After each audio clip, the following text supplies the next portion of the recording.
So what information would we like to capture in a portfolio?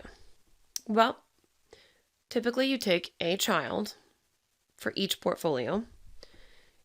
You figure out how you want to divide it by year, semester, or quarter. You figure out, do you want to put the best of each subject? The worst to best each subject. Do you want to do it from beginning to end of the year, from beginning to end of the subject, or from worst to best? What we like to choose for our own children is, of course, we choose one child per portfolio. We typically take a year, and we'll usually go from the beginning to end of a subject with the best to worst examples. This helps show the improvement in our learning. And how do we do it? Well, we save example material up to the quarterly mark of our year.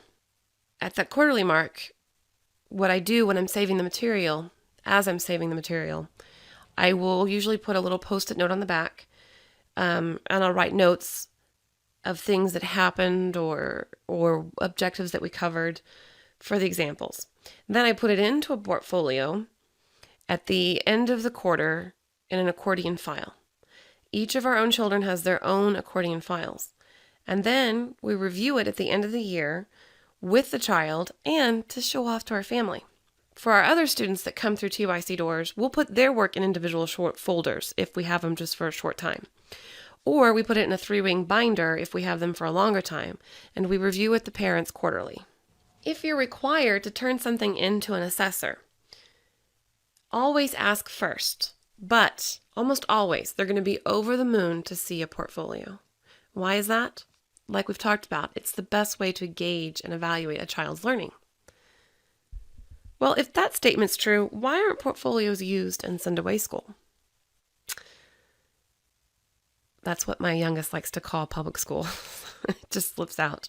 Okay, so if that's true, why aren't portfolios used more often in public school? Well, that's an easy answer.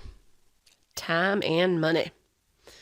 This type of assessment is time consuming for a teacher, and therefore it's going to take more money and more time to build, store, and go over with parents. So they use a grade book in lieu, because it's much quicker to say, your child's failing. See, here's the grade. But this begs the question, what are they failing in? Why are they failing? And when I say what are they failing in, I don't mean, well, they're failing in history. I mean, what area of history are they failing in? Why are they failing in that area of history? What aspect do they not understand? Was it just a particular concept, or are they just completely inept? And what should we work on with a tutor? Should we hire a tutor? Whereas with a portfolio, you'll be able to see exactly where and when there were issues. All right, what did we cover?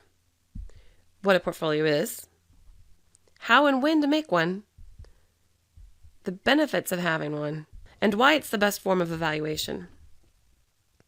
This concludes portfolios.